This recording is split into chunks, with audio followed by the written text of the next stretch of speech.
Today is Monday, March 2nd, 2020. I'm broadcasting live from the Dallas County Democratic Party, of course, on Super Tuesday Eve. Coming up on Roland Martin Unfiltered, Reverend William Barber of the Poor People's Campaign will join us to discuss America's moral crisis when it comes to poor people and what are the presidential candidates talking about. Also, speaking of those presidential candidates, some big movement. Amy Klobuchar, she has dropped out of the race. She's actually flying to Dallas and will be endorsing Vice President Joe Biden in Dallas tonight. Also, Pete Buttigieg, who dropped out yesterday, is also on his way to Dallas to endorse the former vice president.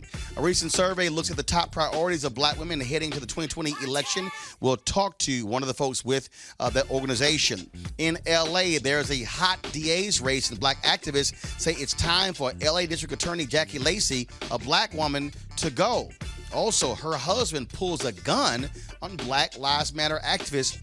We'll show you the video and talk to the female activist who was on the receiving end of that confrontation.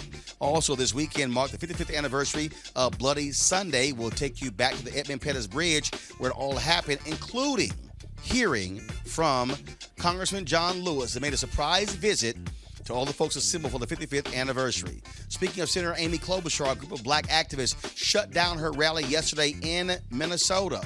Also, a conversation with State Senator Royce West of Texas, who is running for the Democratic nomination for the U.S. Senate. We'll also talk with the head of the Dallas County Democratic Party here in this area, talk about how Democrats are faring when it comes to early voting and the campaign. We got a jam-packed show for you, and it's time to bring the funk. I'm Roland Martin Unfiltered, broadcasting live from Dallas. Let's go. He's got it. Whatever the miss, he's on it. Whatever it is, he's got the scoop, the fact, the find. And when it breaks, he's right on time and it's rolling. Best believe he's knowing. Putting it down from sports to news to politics. With entertainment just for kicks, he's rolling. It's on go, y'all. It's Roland Martin, yeah. Rolling with Roland now. He's funk, he's fresh, he's real, the best, you know he's Roland Martin now.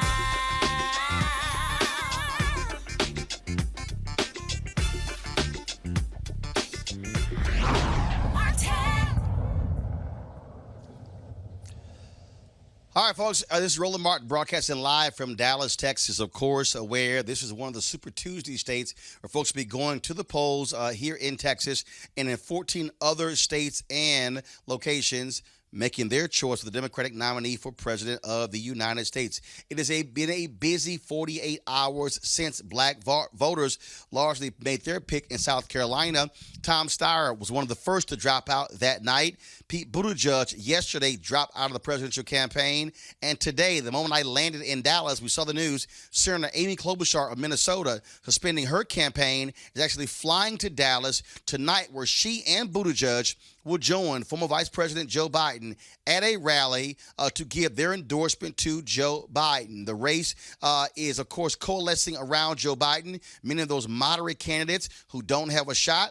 Why? Because all the focus is on stopping Senator Bernie Sanders, who is leading in the polls here in Texas, but also in California, and is going to pick up a significant number of delegates tomorrow on Super Tuesday. Now, one of the folks who's been dealing with all of these campaigns has been Reverend Dr. William J. Barber, talking about issues around the poor, trying to get the candidates to focus on poverty. He joins us right now on Roland Martin Unfiltered. Reverend Barber, how you doing? Doing, man? I'm in Birmingham in a Super Tuesday state. We've been spending 3 days down here in the South trying to get people to understand that poor people, black and white and others, are literally the political calculus transformers if we can ever get these candidates to focus. And we're here for a big mass meeting leading to June 20th of the Mass Poor People's Assembly Tomorrow March on Washington.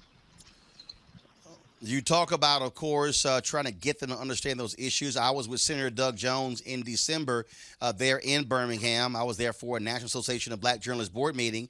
He and I had lunch. He told me that there are 900,000 unregistered people in Alabama, 500,000 of them African American. Well, that is true, but there's something else that we need to look at. There are 1.5 million adults, voting age adults in Alabama who are poor and low wealth. Trump won the last time in Alabama by only 500,000 votes. 900,000 people that were already registered didn't vote. Doug Jones won by only 22,000 votes. In the South, in the 13 former Confederate states, there are 75 million poor and low-income adults. Trump won his total vote count was something like 23 million votes. So there are 3 times more poor and low-wealth people who registered to vote in the South. And there's not been a focus on that, even though all of these southern states, in Alabama, for instance, 43% of the state is poor. They don't have health. Nearly 50% of the people plus make less than a living wage. The political calculus is really with poor and low-wealth people and getting black and white and brown to come together. One of the things I'm concerned about, Roland, is I keep hearing this language, whether we need a revolution or a moderate candidate. Well, in Birmingham, it was Dr. King who challenged this notion of moderation in the face of so much injustice. I think what they ought to be saying, the issue is not, do we need a revolution in the face of the racism, retrenchment, and injustice of Trump? Surely we need a revolution. What kind of revolution ought to be the debate? But anybody that marched across the Edmonds Pettus Bridge yesterday and said, which was a place of revolution, to say we don't need a revolution of values and a revival of moral values, it seems to be off-centered in this most critical moment. But one of the things that jumps out is not just speaking to these issues, but also how do you get them out to the polls? You have been traveling around the country with repairs of the breach for the last several years, starting with Moral Mondays in North Carolina, reaching those people who no one pays attention to. You have candidates, Democratic candidates, who spend so much time trying to get suburban white women to vote Democratic. Then, of course, you have the other Democrats who say, well, let's just keep getting the same people out. The reality is, if you're speaking to those folks who normally are not voting, you actually can run up significant margins, even in southern states. But you got to talk to them. You got to speak to their issues. And you can't just have debates where you say middle class, middle class, middle class, middle class, middle class, as if that's the only people who you're talking to in a presidential campaign. Exactly. It's quite disrespectful. It does not build coalition. The reality is, for instance, folk came and marched across the bridge yesterday, but did not go in the poor community of Selma, did not talk to poor people in this state. We have candidates that run right past. Democrats run from poverty.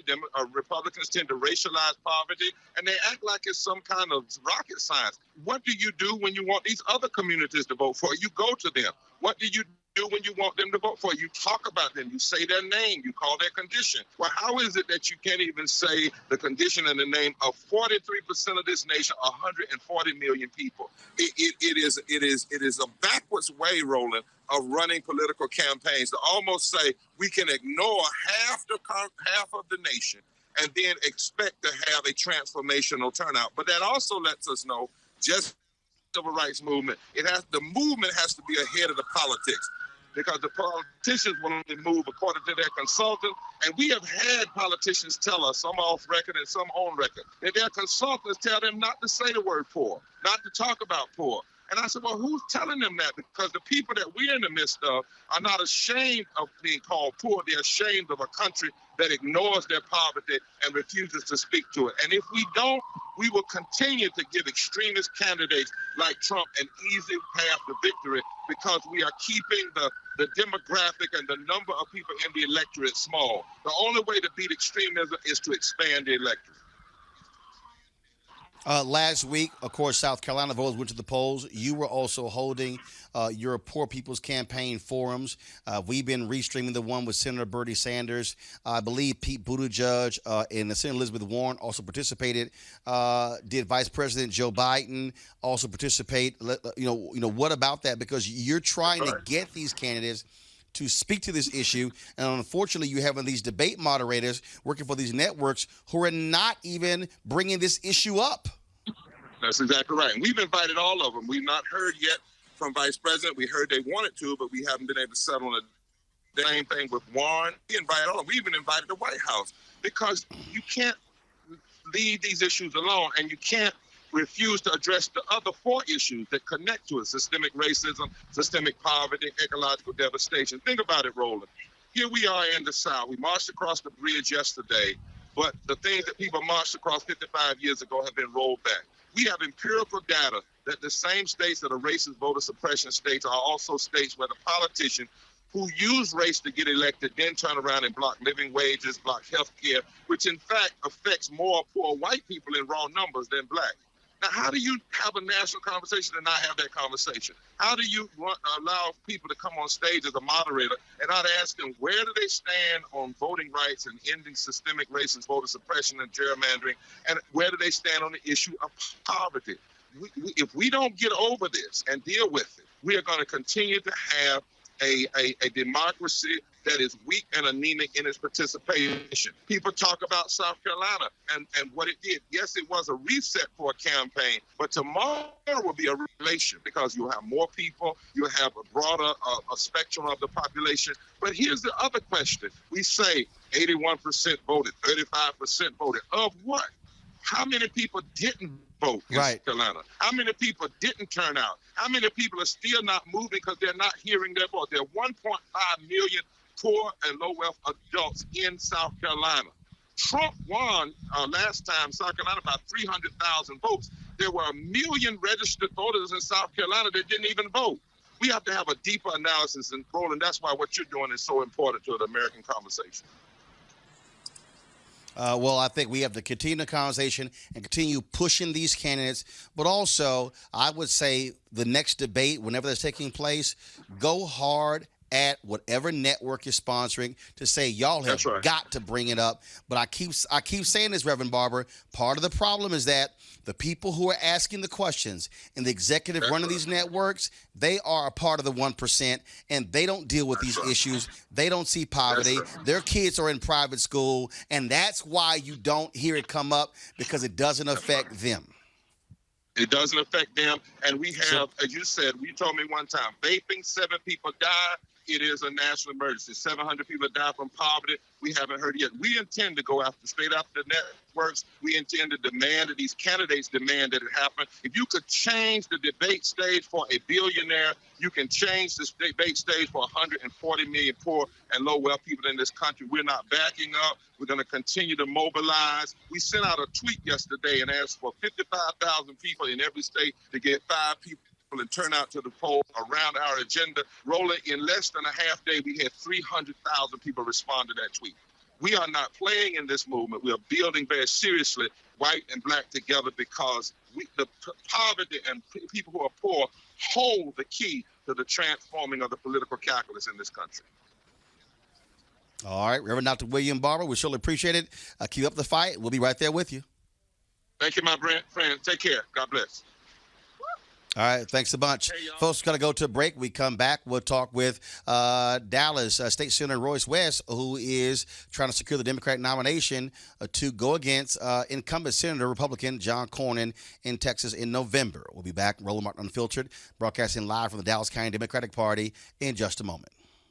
You want to support Roland Martin Unfiltered? Be sure to join our Bring the Funk fan club. Every dollar that you give to us supports our daily digital show. There's only one daily digital show out here that keeps it black and keep it real as Roland Martin Unfiltered. Support the Roland Martin Unfiltered daily digital show by going to RolandMartinUnfiltered.com. Our goal is to get 20,000 of our fans contributing $50 each for the whole year. You can make this possible. RolandMartinUnfiltered.com.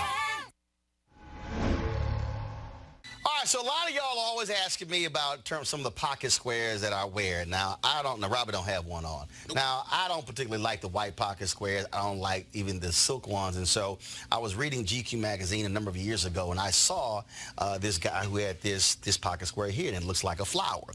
This is called a shibori pocket square. This is how the Japanese manipulate the fabric to create this sort of flower effect. So I'm going to take it out and then place it in my hand so you see what it looks like. And I said, man, this is pretty cool. And so I tracked down, it took me a year to find a company that did it. And so they make these about 47 different colors. And so I love them because, again, as men, we don't have many accessories to wear, so we don't have many options. And so this is really a pretty cool pocket square. Now, what I love about this here is you saw when it's in the pocket, you know, it gives you that flower effect like that. But if I wanted to also, unlike other, because if I flip it and turn it over, over, it actually gives me a different type of texture.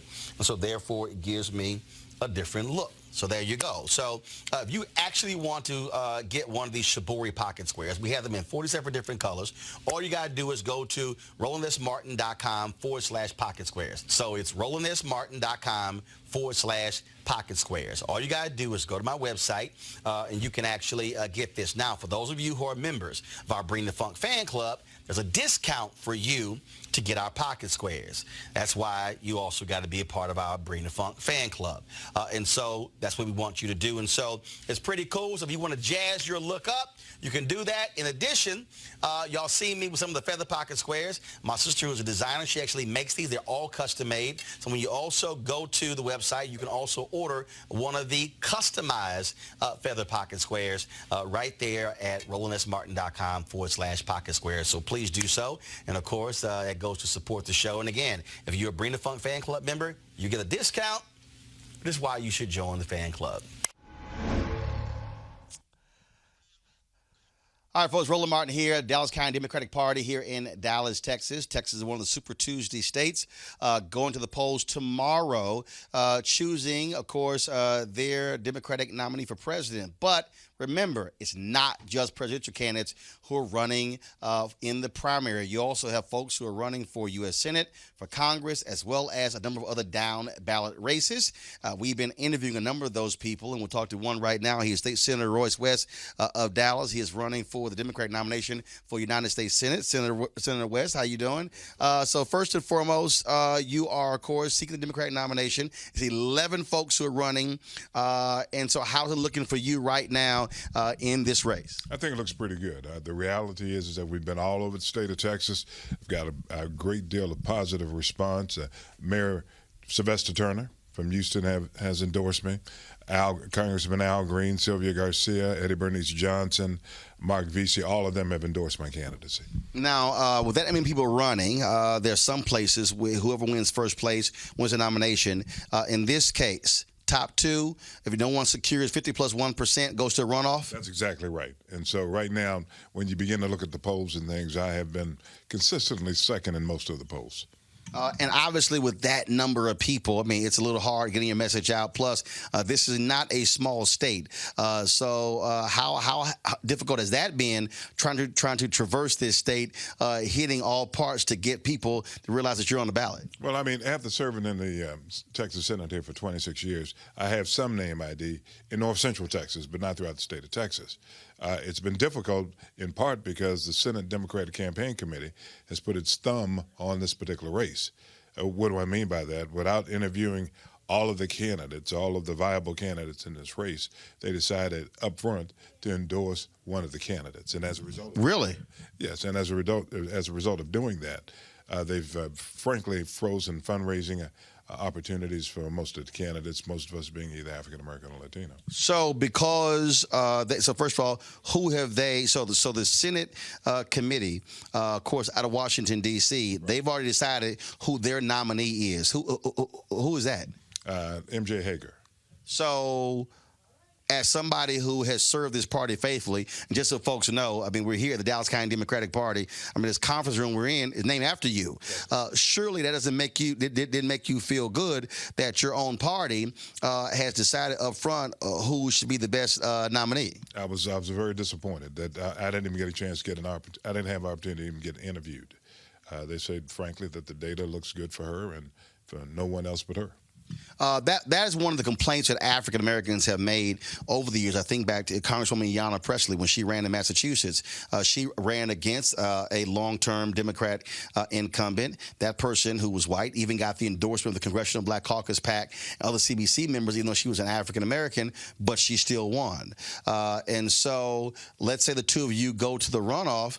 Are you, I mean, you know, how do you run against somebody when the party itself is saying we want her instead of him? That's what the Senate Democratic Campaign Committee said, but the Texas State Democratic Party said we select and elect our own candidates here in Texas, not in Washington. And so I think that's going to be very critical. It'll be a point that will be made during the runoff. When you begin to compare the experience of myself and other candidates in this race, I'm the most experienced candidate. We look at body cameras, as you well know. I was the author of the body camera legislation here. You look at racial profiling. You look at issues concerning historically black colleges. I've been on top of all of those issues for these many years. I'm the most qualified person in this race. One of the things that we just had Reverend Dr. William J. Barber on, and he was talking about poor people. And he said, and too many of these candidates don't even want to mention poor people, don't even want to say the name. He said there are people who are out there who are disaffected, who have not been voting. If candidates would speak to them, they could turn out people, and they could be the margin of difference to victory. Well, I agree with that, and that may very well be, not very well, that's something that we've got to make certain we focus on with more laser certainty. You know, one of my platform issues is I will make certain that we have a $15 minimum wage when I get to Washington. Yes, there'll be people that'll be pushing back, but in Texas, as an example, the minimum wage is $7.25. Who can live off of $7.25? We've got to do better. We will do better. Last question for you. When we talk about the other issues out there, first and foremost, when you look at this state, diverse state, and people talk about 2043, but the reality is African Americans and Hispanics in this state, significant numbers. Population under 18 is already majority minority as well.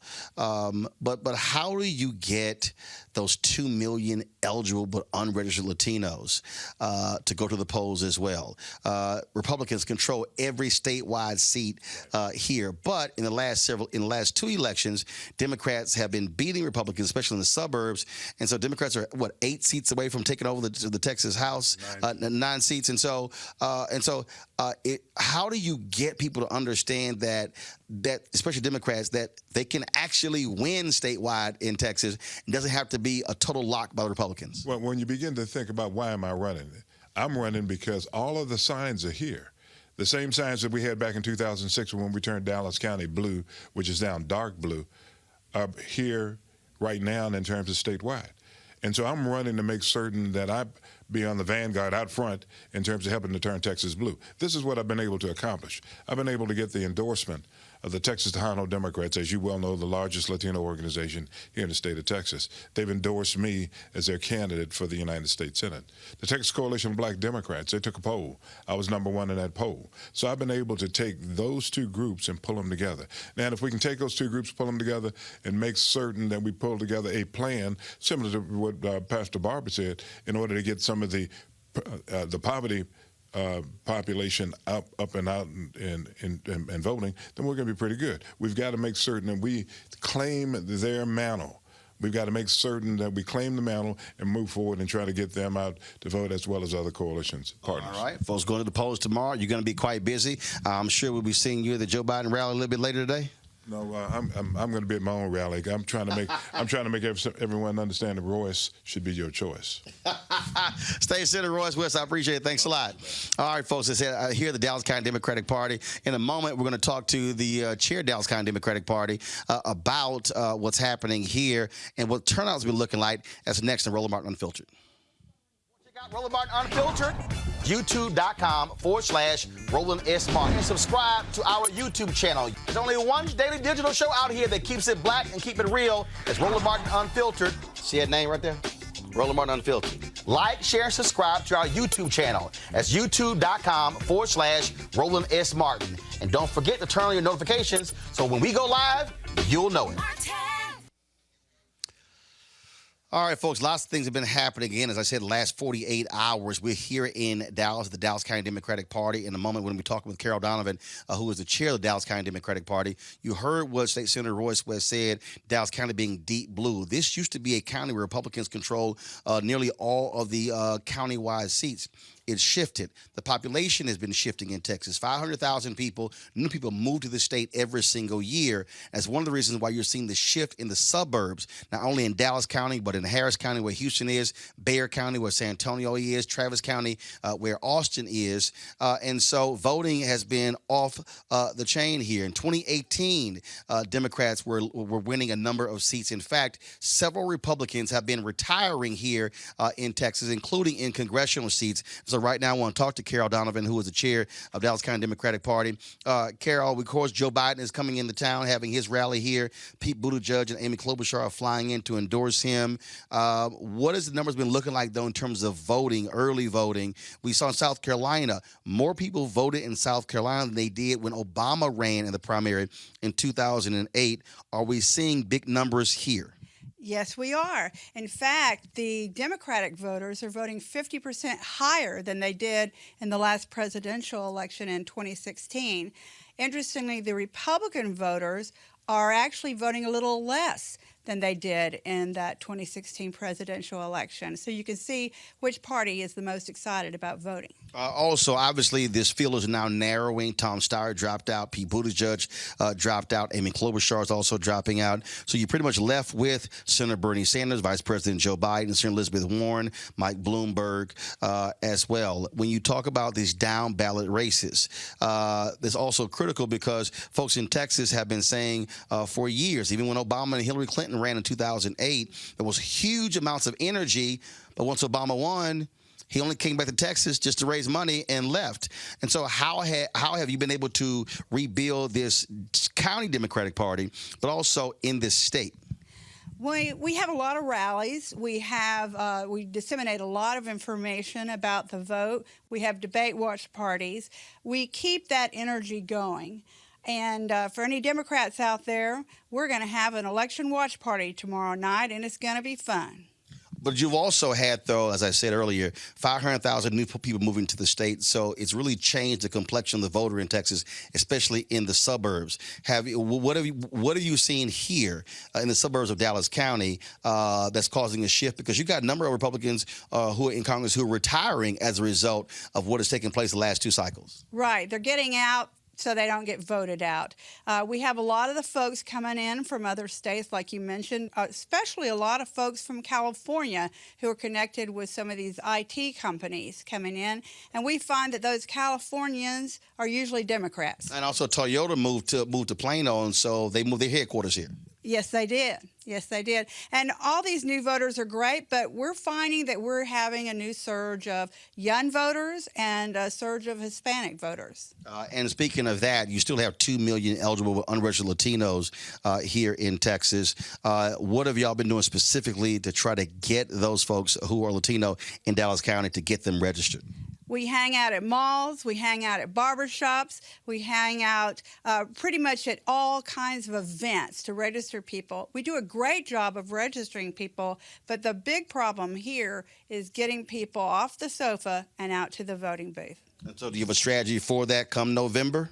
We make phone calls, we send texts, we send emails. They're pretty tired of us by the time of the election. Yeah, I am, because I'm actually still registered in Dallas County. I'm tired of getting these damn phone calls and text messages. Yes, you're absolutely correct. You know we're working. Well, I certainly appreciate it, Carol. Thanks a lot. Good luck with of course, Super Tuesday tomorrow. Thank you. I appreciate it. All right, folks. As I said, in terms of what's happening in this campaign, if you look at the polling numbers, what's going on, Senator Bernie Sanders, many expect him to do extremely well tomorrow in Super Tuesday. Of course, a significant number of delegates in California and Texas, the two largest states. But you also have Minnesota and Massachusetts. In Minnesota, and Senator Amy Klobuchar is now dropping out, hoping to shift her people over to Joe Biden. But you have Massachusetts, where Senator Elizabeth Warren is a sitting senator. And guess what? She's actually down to Bernie Sanders in her state as well. And so what is going to happen when it comes to this race? Are we going to see even smaller numbers? Are we going to see potentially Mike Bloomberg drop out? Joining me right now is Rob Richardson. He's the host of Disruption Now podcast, and also Brooke Thomas, host of Controlling Our Narrative podcast. Rob, I want to start with you. Again, black folks completely changed this campaign with what took place in South Carolina, and so it completely just blew away what happened in Iowa and New Hampshire. Pete Buttigieg drops out. He actually survived only 27 days after winning in Iowa, the shortest amount of time for a person who won Iowa to drop out. He beat Tom Harkin, former Iowa Senator Tom Harkin, by 1 day, who dropped out 28 days after he won Iowa back in 1992. Rob, your thoughts?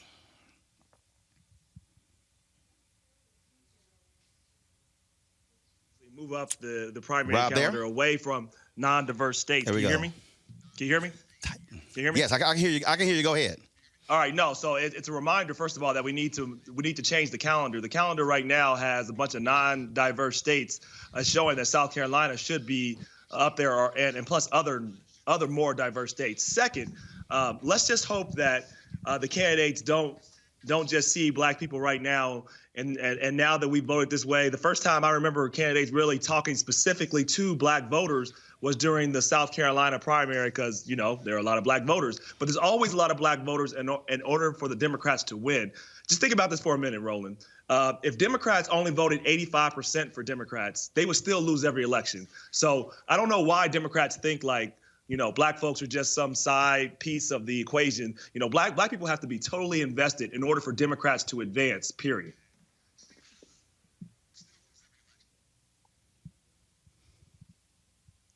Roland?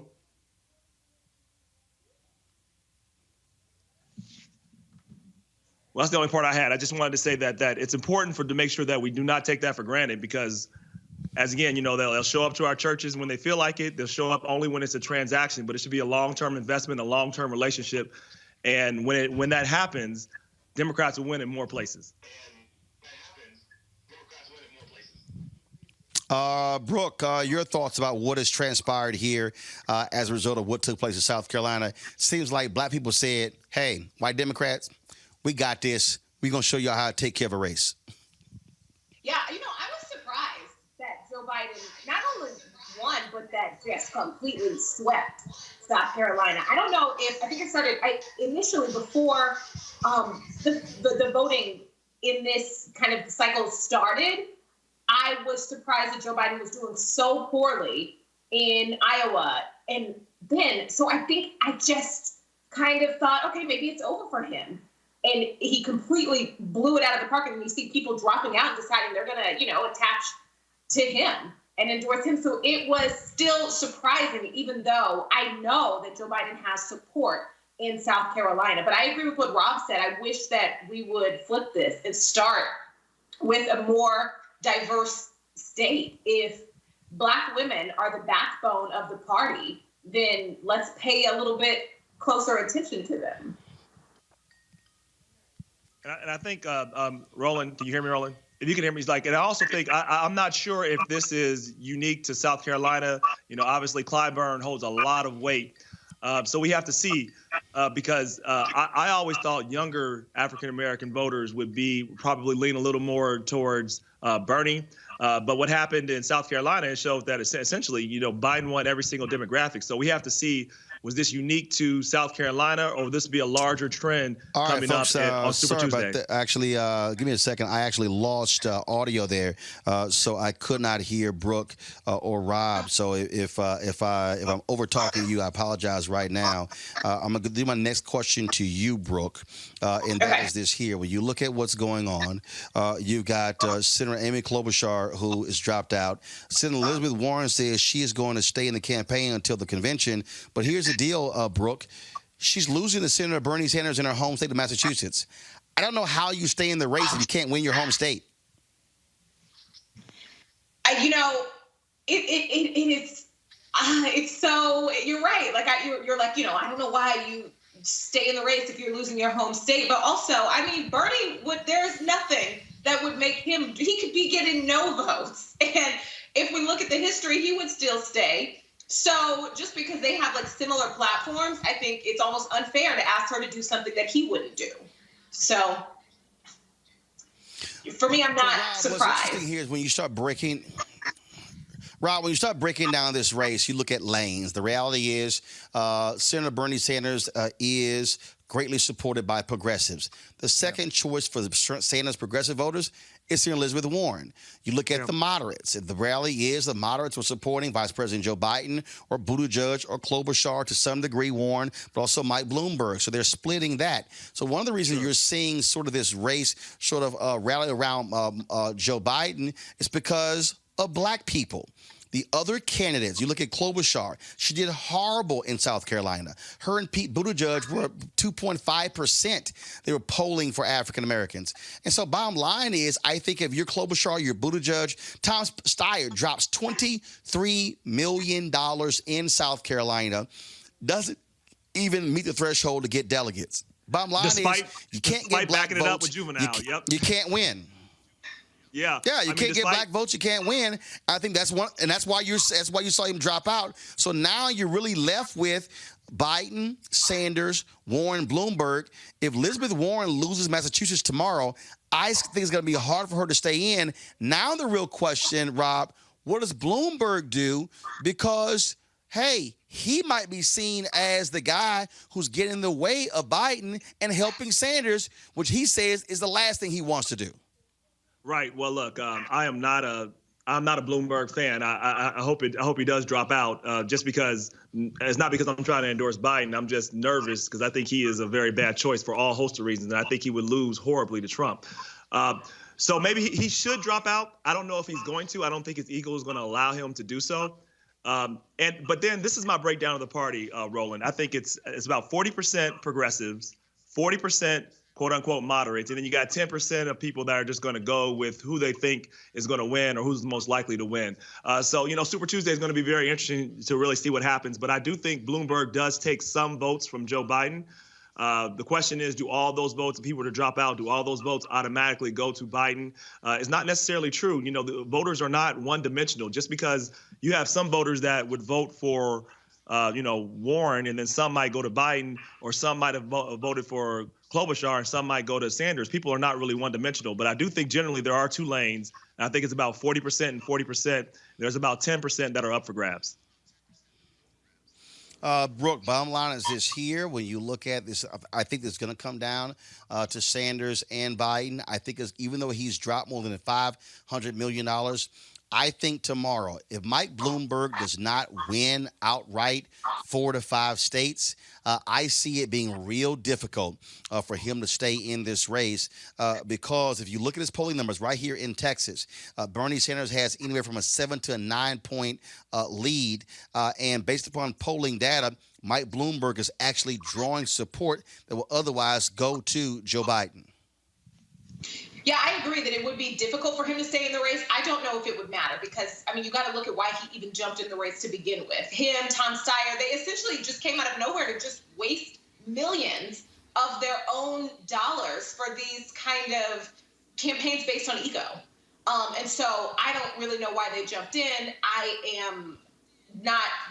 have no idea what would make Michael Bloomberg drop out.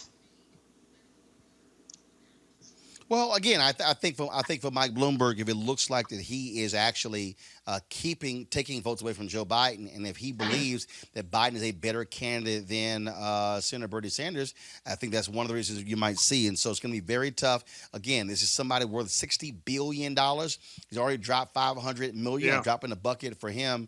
And so we'll see exactly what happens there. Couldn't he have put that money into Joe Biden? Mm-hmm. If that's the plan, if that's first of all, that's what he wanted to do. Well, sure. Sure. Yeah. But you got to remember, he got into the race in November because of this perceived weakness of Joe Biden. But this is also, though, I think the problem, Rob and Brooke, when you make decisions when nobody has voted. This whole thing was about Biden is weak. And let's just be honest. Biden has not run a strong campaign. He has not had a significant grassroots base. No. But all of a sudden, he doesn't do well. And again, if all these people on cable news and broadcast news, y'all might want to watch this show because everything that happened, I predicted. He didn't do well in Iowa, didn't do well in New Hampshire. I said he was going to – this is exactly what I said. Joe Biden's going to come in second in Nevada. He's going to come in first in South Carolina. He's going to get a significant amount of the black vote. And guess what? At least a couple of candidates are going to drop out. And we saw that. And so, again, the problem was all the political media, everything was, oh, my God, Joe Biden is weak. He's failing. But the reality is you can't make a determination about somebody until voters actually vote. But I think there was so much fear, Roland, out of Trump. The people were just operating in this fear and this fog. And so I think people were making really bad decisions and just panicked about what was going on. And so you're right. I don't care. They were actually looking for a savior. Care if you're fearful. I agree with you. I agree. I'm not First of all, but here's the deal. And it was killing me because I kept reminding people about 1992. Bill Clinton came in second in New Hampshire. He then lost 3 straight. Then he wins Georgia.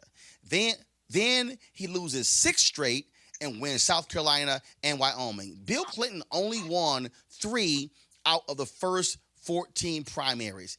Tom Harkin won 3 of those primaries, and he dropped out.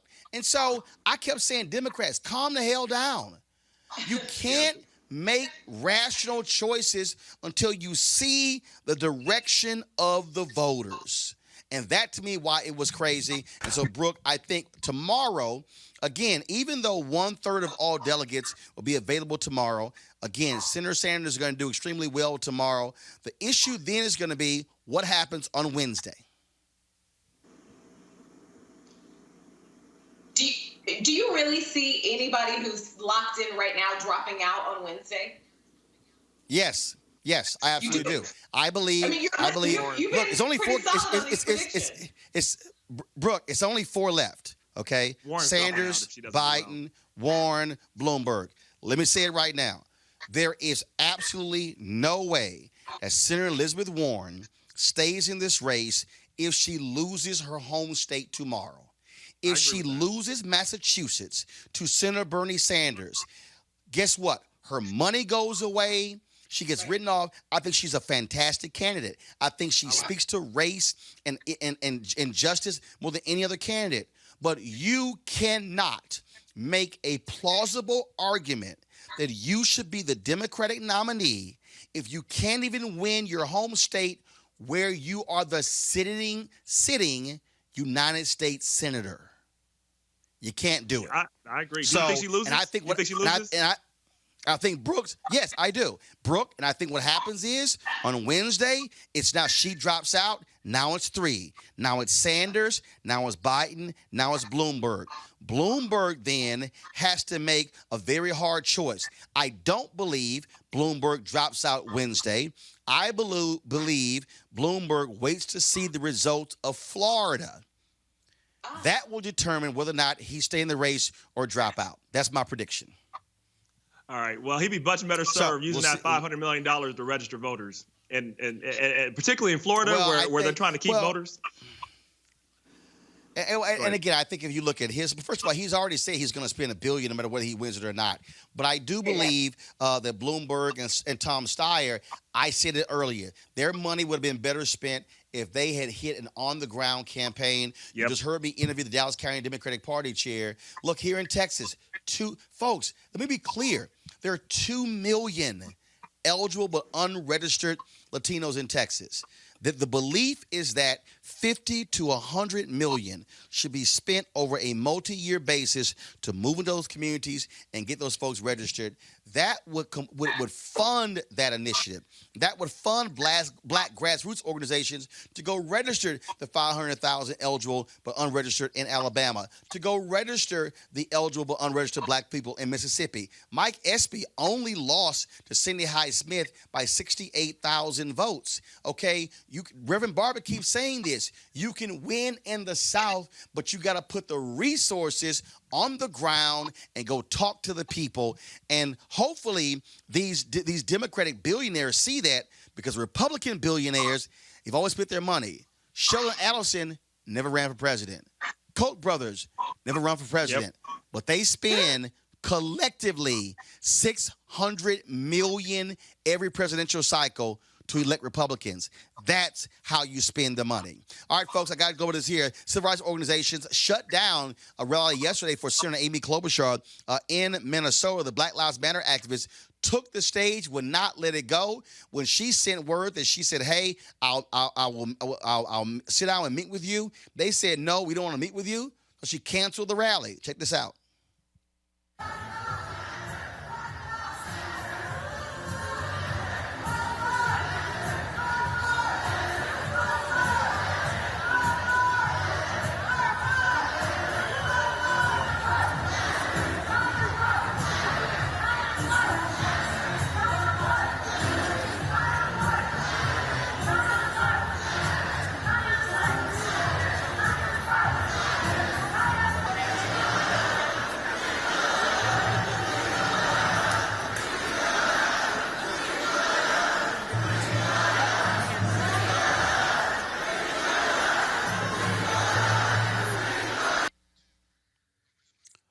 All right, folks, the demonstrators led by NAACP and Black Lives Matter entered the gymnasium at St. Louis Park High School, where Klobuchar was set to speak to supporters.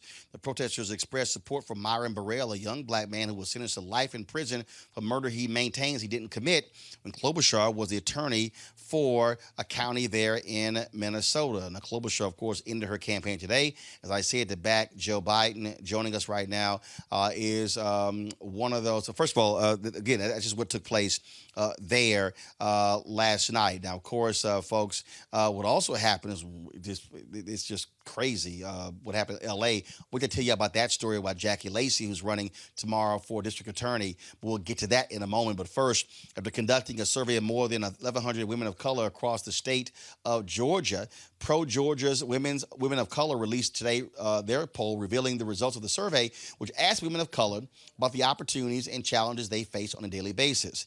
Joining me now to discuss that is Tamika Atkins. She's the executive director of Pro-Georgia and convener for the Women of Color Initiative. Tamika, Georgia, of course, will be voting as well. What is it that women of color in Georgia say they want from these candidates?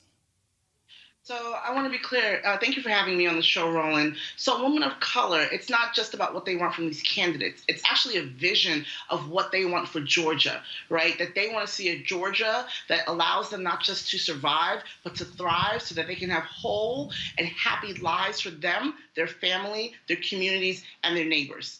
What comes to the top after surveying nearly 1,100 women in face-to-face, intimate conversations through focus groups and online?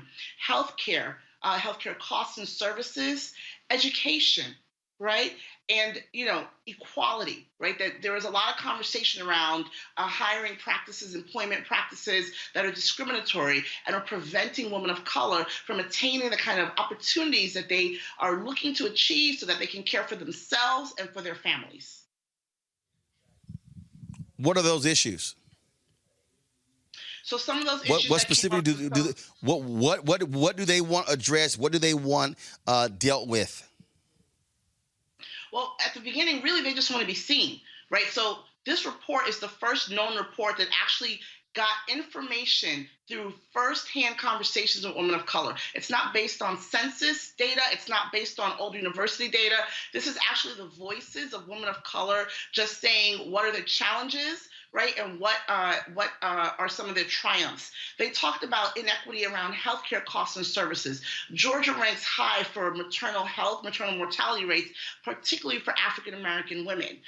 We talked a lot about civic engagement, that women of color, in terms of community and civic engagement, they participate regardless of education level, regardless of socioeconomic level, that they consistently are civically engaged and yet do not feel that our state government or our national government reflects their priorities, talks about their concerns, talks about their issues, and puts them first.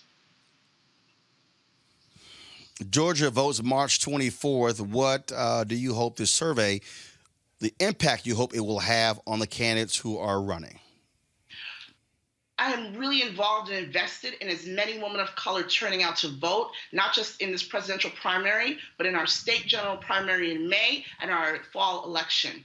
Typically, about 27,000 women of color turn out to vote in our presidential primary. We want to see that increase by at least 3%. We look at this vision, this agenda, as the beginning of holding all elected officials accountable, not just the ones who are currently running for office, that we are holding their feet to the fire, and we're holding Georgia's feet to the fire, that any legislation and policy that is created and passed in Georgia is to the benefit and well-being of women of color. All right, Tamika Atkins, we surely appreciate it. Thanks a lot. Thank you. All right, folks, in L.A., Black Lives Matter of L.A. is calling for County District Attorney Jackie Lacey to be removed. In 2012, she became the first woman and first African-American DA of Los Angeles County. Her constituents are unhappy with the job she's doing and her refusal to meet with Black Lives Matter. Today, they went to her home to say, when are you going to address our issues? Watch what her husband did. Right now, get off. Good morning. Get off of my porch. I will shoot you. Get off of my porch. Can you tell Jackie Lacey that we're here? I don't care who you are. Get off of my porch We will get off your right porch. now. Can you tell We're her? calling the police right Good. now. Good. Wow. He pulled a gun and pointed it at my chest. We're here for the community meeting, Jackie Lacey. Jackie Lacey Then you'll must shoot go. me in the back. Jackie Lacey will go. Jackie Lacey will go. Wow. Well, Jackie Lacey apologized for her husband's actions and explained what happened. This morning, my husband and I were at home asleep when we began to hear noise outside of our home.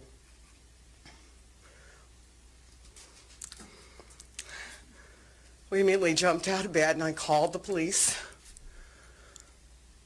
I wasn't sure what was going on and let them know that I thought there might be protesters outside my house. My husband David and I have been married for almost 40 years. And while I was upstairs, he ran downstairs.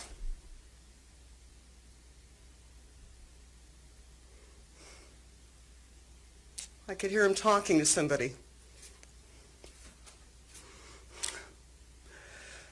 He came back up later and he said, there are protesters outside the house. And I pulled my gun and I asked them to leave. Up until now, I've not really wanted to share with you what it's been like. But I think it's time because there's a bigger purpose here. As District Attorney of LA County, I received threats, some of them death threats. I have been followed, photographed while with my family, confronted at an art museum, confronted at fundraisers, even at endorsement interviews. I've had people crash them and videotape me. And all of this is because I chose to do my job. In the past, I have offered to meet with Black Lives Matters, but I felt it should be either one-on-one or a small group. They have rejected those offers. It seems like what they like is to embarrass me and intimidate me. My hope is that one day that might change. That maybe, just maybe, if I keep reaching out, that someone will want to sit down and have a conversation that's productive. All right, folks, joining me right now is Melina Abdullah of Black Lives Matter LA. Melina, how you doing? I'm good. Thanks for having me. First and foremost, we heard you on that video. You didn't back down, but it certainly had to shock you to have a gun pointed at your chest. It was traumatizing. I've never had a gun pulled on me, and definitely not that close before. I'm a mom of 3 kids, and, I definitely thought about my babies at that point and thought, is this how I'm going to go out? This is not what we were expecting. But, we feel pulled to do this work because our people are being killed and they're not being held accountable. The police who kill them are not being held accountable. She said that, first of all, there was a community forum Black Lives Matter sponsored. She did not attend. Other candidates did attend. She also said she wanted to meet with Black Lives Matter, but only with small groups. How do you respond to what she said? So we've been protesting outside of her office for almost 2.5 years, and we're doing so in partnership, in partnership with the families of those who've been killed by police. It wouldn't be ethical, it wouldn't be moral, it wouldn't be true to who we are for us to have private meetings with the district attorney who refuses to hold the police accountable who kill our people. So what we've said to her, and I actually had a personal phone call with her in December of 2017, is that we want the families who are there, who are in front of her office every single week, to have a chance to lift up their children's names. So who would I be if I walked into a one-on-one meeting and not bring the mother of Christopher DeAndre Mitchell, or the sister of Keisha Michael, or the auntie of Waukesha Wilson and the mom of Waukesha Wilson? Who would we be? And so we said, she's a public official. She has public forums in other communities. She should have a public forum in the Black community. And when allies in the Stonewall Democratic Club, which is a largely white club based in West Hollywood, kind of echoed that sentiment, she committed to having a public forum before December 1st. And she never had that. And so we brought chairs to her front door and said, we're here. Meet with us now. Let's have a public forum now. And so, no, a one-on-one meeting, a small group meeting won't work when 585 people have been killed by police in LA County since she's been in office. She needs to speak to each of those, to every family that wants to come and say, why haven't you prosecuted the officers who killed my loved one? I was reading some comments, and there were people who said y'all were wrong to protest at her home. They say office is fine, but the home should be off limits. How do you respond? So first of all, we've been at her office for almost 2.5 years. She won't come out. We've written her letters. We've sent emails. We've had personal phone calls. We delivered a petition signed by more than 10,000 Angelinos. We've tried everything to engage her at her place of work. To be very clear, who wants to get up that early and try to catch her before she leaves for work? I didn't. I'm exhausted. But we're at a point where she's up for re-election tomorrow, and she has not had the community meeting that she's committed to. We also have to remember that visiting public officials at their homes is fully legal. Public officials are supposed to be held accountable to the public. We know that organizations like Code Pink, we know that even candidate supporters have had protests in front of people's homes. This is par for the course when you run for and are elected to public office. And so nowhere in our wildest imagination did we dream that a public official would pull a gun, or a public official's spouse would pull a gun on members of the public who she's supposed to be beholden to. Melina Abdullah, we certainly appreciate it. Thanks a lot for you joining us on the show. Thank you so much for having me. All right, Brooke Thomas, I want to go to you first. You're there in Los Angeles. There are a lot of Black people who are not happy with Jackie Lacey. I can tell you that there are other DAs around the country who are not a fan of her. They say she has not been responsive to the community. You have the DA in San Francisco who retires and moves to L.A. just to run against her. Yeah, and even watching her apology, it was so fascinating. She's not the only person who is responsible for criminal justice and could be kind of taking a stand and ringing their doorbell. And almost seemingly you're comparing that to people who are victims to over-prosecution, sitting in jails and prisons when they probably shouldn't, when we've learned from our mistakes decades ago, and everybody who does something wrong shouldn't be slammed with decades in prison. We know that now. And so almost comparing her pain to that seems silly and seems irresponsible almost for somebody on that stage to say, you don't know. And death threats are horrifying and traumatizing. So I'm not talking about that. Just kind of the other things that she was kind of stacking up to this being yelled at. and being confronted in an art museum, it's a privilege. When you look at the rate that Black people are imprisoned in Los Angeles County, it's a privilege to be able to go to an art museum, you know? And so that was kind of, I imagine it would be frustrating for many people to watch. And then also being able to apologize for something that could likely, if you weren't married to the DA, get you arrested. You know, I think that was just a fascinating apology that probably didn't do her any good when it comes to people who are maybe new to the situation and new to the frustrations. Didn't win her over any fans. Rod Richardson, again, this is somebody who has been under significant pressure. Folks say she is not speaking to the issues there in Los Angeles, has not been a strong advocate like many other progressive DAs. In fact, when you hear the names, when you hear people talk about Black female DAs who are leaders in criminal justice reform, Jackie Lacey's name does not come up, even from those Black female DAs. Well, I can see why when you look at her record, right? She's not for cash bail reform.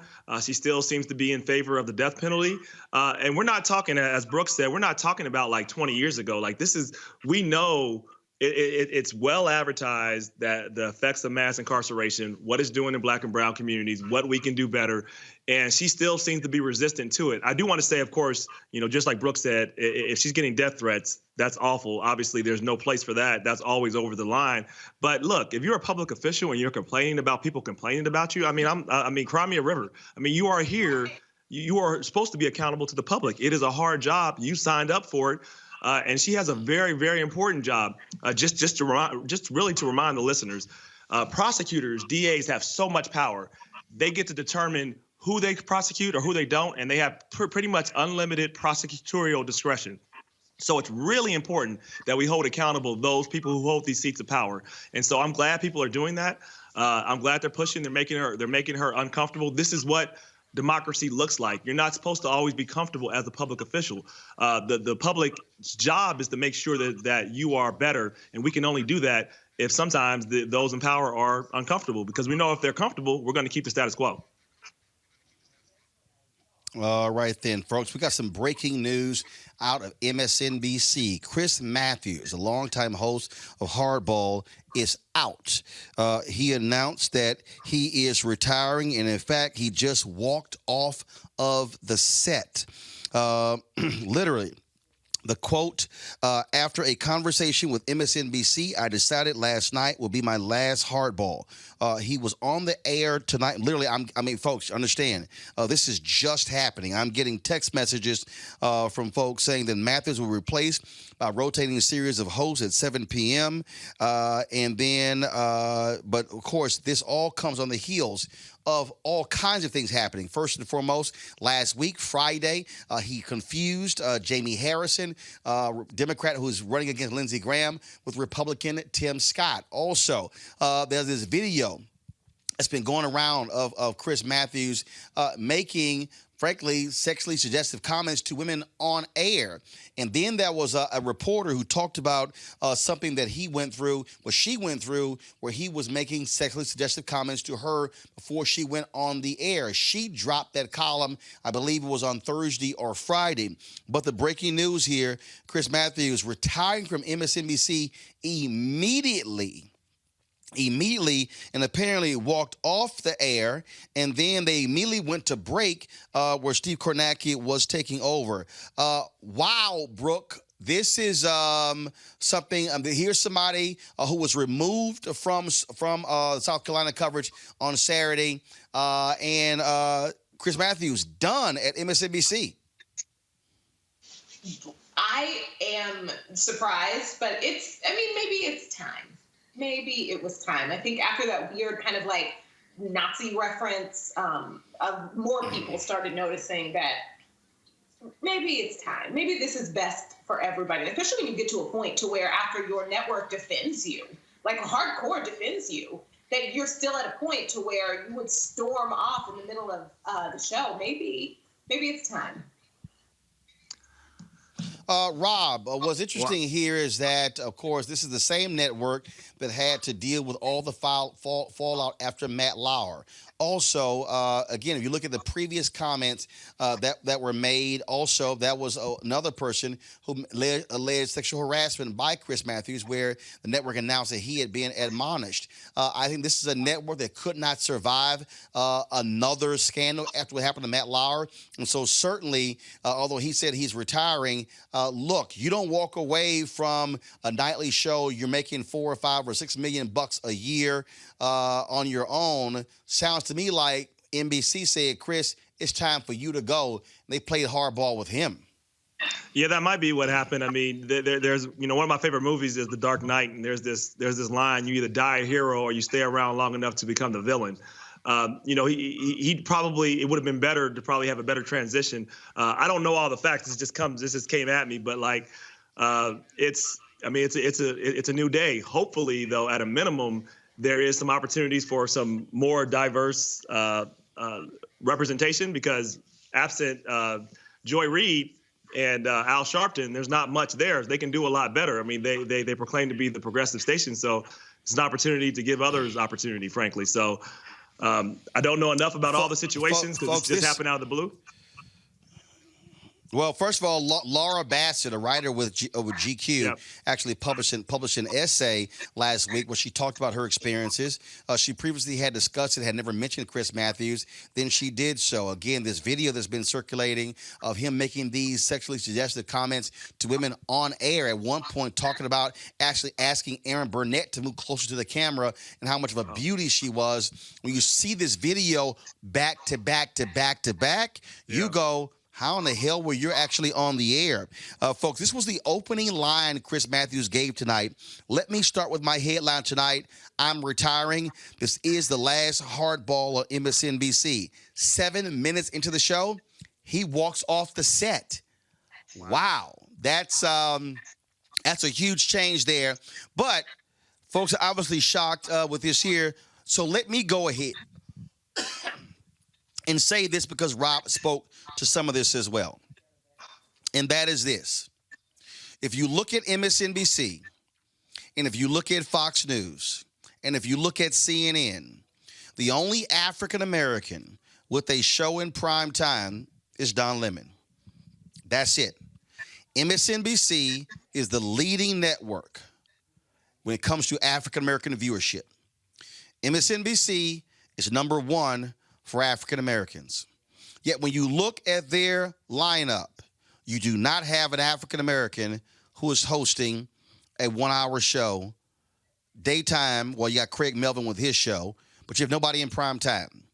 This is the opportunity right now for MSNBC to appoint an African American. I know you're going to have these rotating hosts at 7 o'clock, but an African American should become a daily talk show host at MSNBC.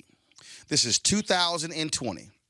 It is time for African Americans to be more than simply contributors, more than people who are set decoration. It is time for African Americans to be able to get that shot when it comes to these daily shows. Look, folks, I spent 6 years at CNN. I know how these networks operate.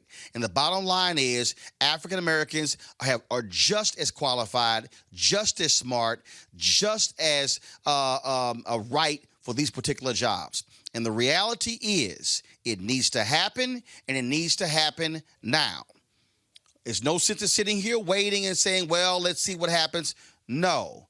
African Americans have paid the dues, and again, MSNBC, African Americans have rewarded MSNBC with the highest viewership of any network for African Americans, and it's time for MSNBC to have a return on that investment from black folks. We'll see what happens. Going to a quick break. We'll be back on Roland Martin Unfiltered. Hey everybody, this is your man Fred Hammond, and you're watching Roland Martin, my man, Unfiltered. Hi, this is Essence Atkins, and you're watching Roland Martin, Unfiltered. Hey, yo, Peace World, what's going on? It's the King of R&B, Raheem Devon, and you're watching Roland Martin, Unfiltered. Hi, my name is Brescia Webb, and you're watching Roland Martin.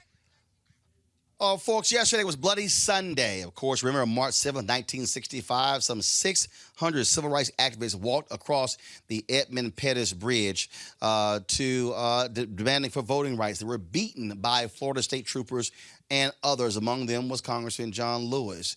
Yesterday, of course, many people were in Selma to commemorate. All the presidential candidates were in Selma as well to commemorate that, except for Senator Bernie Sanders. The surprise guest for many was, of course, Congressman John Lewis, who is battling pancreatic cancer, almost lost his life on the Edmund Pettus Bridge 55 years ago.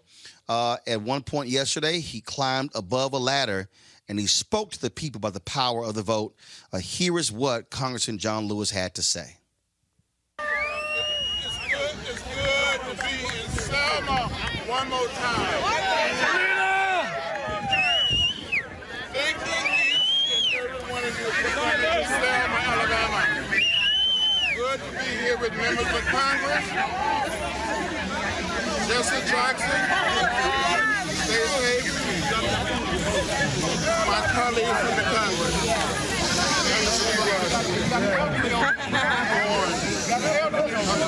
Senator Warren. And my Alabama Congressperson, Harry Sewell.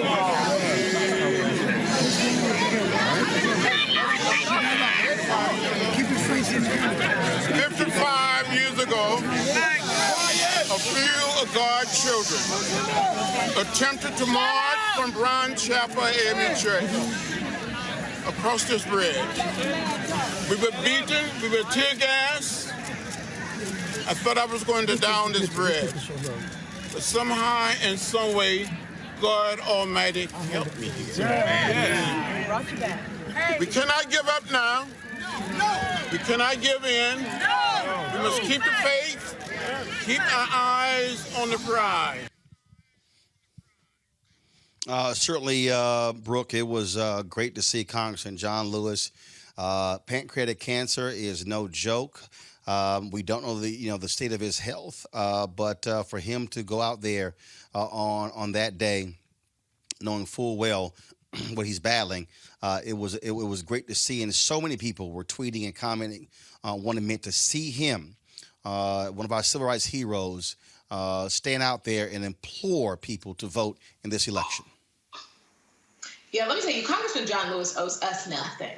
I mean, could you be a better human, you know? But it was disappointing to me that Senator Sanders wasn't there, I think. And I get it, everybody's campaigning, and that's most important, but you have to practice what you preach also. And if a man with stage 4 pancreatic cancer can show up and be there just to inspire, you know, someone running for president and who says that he's the best candidate for all of us and people who look like that very man, at the least you could do is show up to support your colleague. I think that's disappointing. Well, first of all, again, it wasn't. No one knew until late that he was going to be there. It was not announced early. He was there, of course, Rob, last year in Selma. But many African Americans did say it was glaring that all of the candidates were in Selma in a presidential election year, except Senator Bernie Sanders. Yeah, probably should have been there. I would have advised him to be there. But back to Congressman Lewis. It's just amazing just to see how much of a fighter he is. My understanding is he has 4th stage. Pancreatic cancer. That's really serious. But he's a fighter. Listen, he got cracked in the skull, almost died that day on the bridge 55 years ago, and he got tear gassed, and he's still fighting. He's still moving forward. It kind of makes it really lame when you hear the excuses for people when they say they can't vote because the line was too long or they had to do something that day, to think about everything he went to just so we can have the right to vote. And when we don't vote, we give our power to somebody else. And there's nothing guaranteed. Our future's not guaranteed. The right to vote's not guaranteed. All that has to be fought for. So he is absolutely right. This is a critical election. We have a president that has made it clear how he thinks about black and brown people, that they are not equals, that he wants to, when he says make America great, he's saying take America back to the 1950s, back to that period. And we're not going back, but we got to fight to make sure that doesn't happen. And everybody has to get up and vote like their life depends on it, because it does. All right, Rob and Brooke, I surely appreciate both of you joining me. Thank you so very much. Folks, right now, yesterday morning, around 10:55 a.m. Eastern, I had an interview with Mayor Pete Buttigieg talking about the campaign.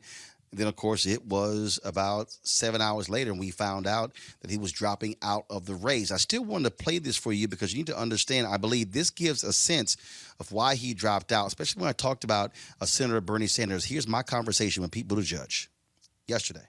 Mayor Pete Buttigieg, glad to have you back on Roland Martin Unfiltered. Let's get right to it. Last night, tough showing in South Carolina. After doing very well in Iowa and New Hampshire. When you look at the map moving forward, how do you make the case for you to stay in this race to win the nomination? Well, our focus is going to continue to be on the message that we've carried throughout this campaign and that's made it possible for us to reach a point that I don't think any of the pundits would have thought possible. I believe that we can deliver real, meaningful, bold, progressive change, raise wages, empower workers, do something about gun violence and climate change, and that we can do it without contributing to the divisiveness of the moment that we're living in right now. I think that more than ever, Americans are looking for a way to turn the page, not just on the terrible policies of the Trump administration, but on the tone of our politics right now and the divisiveness, the toxic nature, and of course, increasingly also the incompetence that we're seeing. Watching this administration handle the global health pandemic that we're facing is one example of where a moment where Americans are looking to the White House and the presidency to deliver solutions based on facts and evidence. And we've been reminded just how much in our economy and our safety depends on that. More than ever, we need to be offering different kinds of solutions, and that's continuing to be the focus of my campaign. But you're not. But the reality is, you're not doing well among black voters. You're now going into Super Tuesday. You've got Texas, you've got Arkansas, you've got North Carolina. I mean, you've got states where African Americans are huge. And so, as you begin to look at 1/3 of all delegates will be handed out on Tuesday, you have to hit a certain threshold on the Democratic side, and you have Democratic insiders who are saying, okay, 3 to 4 candidates are going to have to drop out.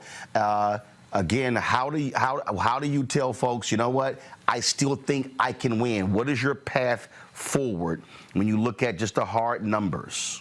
Well, there's no question that the vice president had an extremely strong showing with his victory in South Carolina, and that was largely powered by the confidence of black voters. And I think that's something that deserves to be taken very seriously. Every day we're in this campaign, we're taking a hard look at the numbers, asking how we can make the biggest and best difference. And every day we remain in this campaign is based on seeing an opportunity for us to gather together those delegate numbers that we would need in order to earn the nomination. There's no question that path gets narrower as we go, and we'll continue looking at the math, looking at talking with supporters, and looking at what voters have to say too. You have been very tough on Senator Bernie Sanders. You have Democrats down ballot who are saying that if he gets the nomination, it will be disastrous for the Democratic Party. Do you agree? I do. Look, I'm going to support the nominee of this process no matter what. Obviously, I'm hoping it's me, but we've got to come together. Having said that, I am very, very concerned about the position that we would be putting some of those vulnerable House and Senate Democrats in, also people in those critical state and local races, if Senator Sanders is at the top of the ticket. Look, this is a moment when we need to be adding to our majority as much as possible. That means not only consolidating our Democratic Party, but inviting independents. We're even seeing some Republicans cross over, not because they've maybe become liberal overnight, but because they too are frustrated or infuriated by the behavior of this president. And when I'm thinking, for example, we were just in South Carolina, where we have got to make sure that Jamie Harrison defeats Lindsey Graham for the U.S. Senate, where we've got to make sure that Joe Cunningham holds on to that hard-won seat that he flipped in 2018 from red to blue in the Charleston area. I don't want them to have to be in the position of having to explain to voters why the top of their ticket nominated Senator Sanders when we could have nominated a Democrat. When you look at the issues moving forward, one of the things that really sort of bothered me with that CBS Democratic debate, you didn't have a substantive discussion on climate change, considering how the people in South Carolina are impacted. The Northeast corridor, we talk about hurricanes, you talk about tornadoes in the South as well. And so moving forward, how do you have these substantive discussions about these issues that are impacting people, on the ground, as opposed to having, frankly, another long debate about Medicare for all, or another long debate about stuff that we've sort of heard over and over and over again? How do you make that happen in a race the way it's looking right now? It's a good question. Healthcare, Medicare for all, obviously an important debate, but there's so many things that we have not explored. Very little about housing, very little about women's reproductive rights. As you said, a lot more to be said about climate change, a lot more to be said about racial and economic inequality and injustice in this country. And my hope is that future debates will be substantive, but as long as the field is spread as thin as it is, I guess you could say we've made progress. The first debate I participated in, 20 candidates split across 2 nights, but still we're seeing a lot of those dynamics, and I hope that the focus is on not so much what makes for good television, but what makes it possible for voters to inform themselves on what I think is the fundamental question of every election, which is not actually just about candidates. It's about voters' lives and voters asking that question: how's my life going to be different if you get elected instead of you or you or you? Last question. I know you're traveling. You're on the road. There are 2 days before Super Tuesday. There are 16 different places in terms of states and territories where votes are taking place.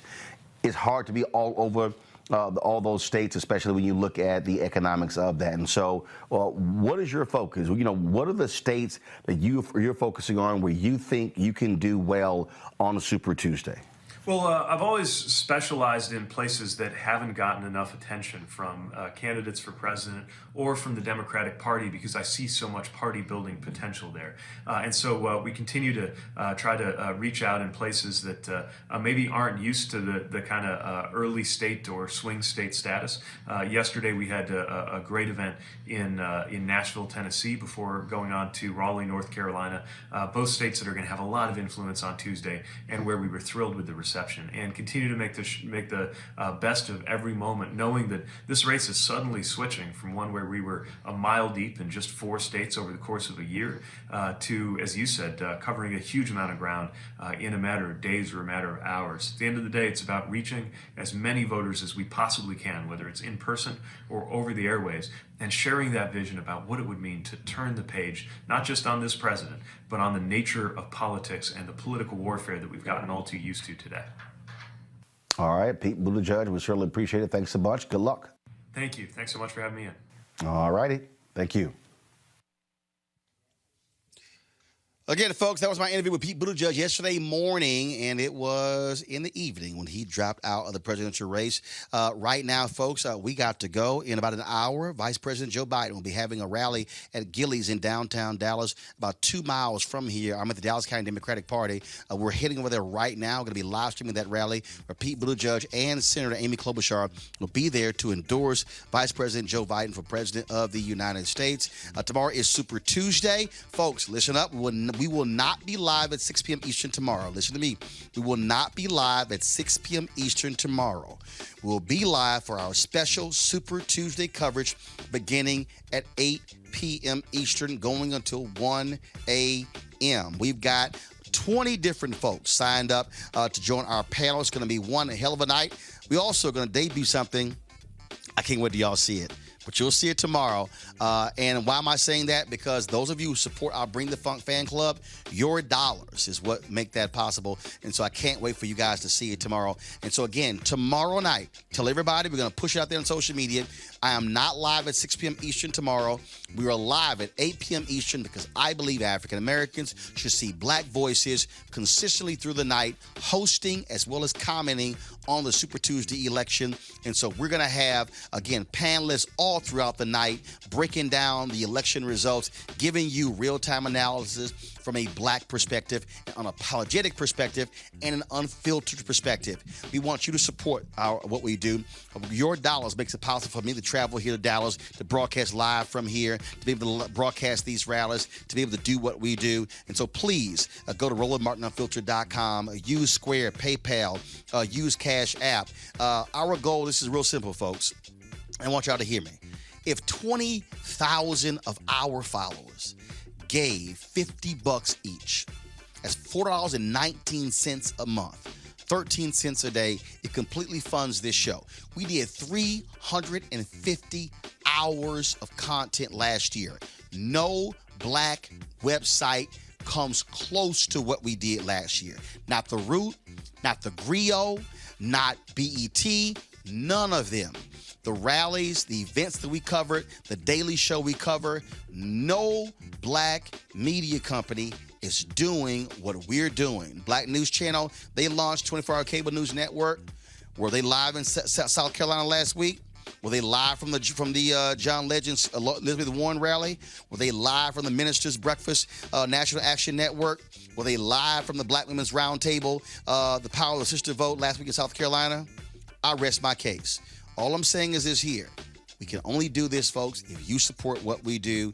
This allows us to remain independent.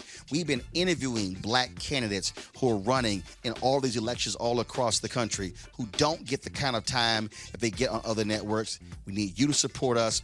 Again, if 20,000 of our followers, I got 2.5 million followers, folks. That's not even 1%. Okay? If 20,000 of our followers contributed $50 over the course of the year, that completely funds everything we do without a single dollar from any advertiser.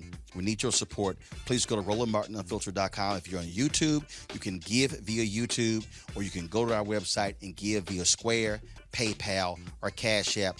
Let's make it happen. I would love to be able to say in the last 24 hours on tomorrow, 1,000 of our fans gave to support us. You're watching this for free on YouTube, on Facebook, on Periscope. Look, I got to pay staff. We got to pay travel. We got to pay all this sort of stuff. So none of this stuff is free. The equipment isn't free.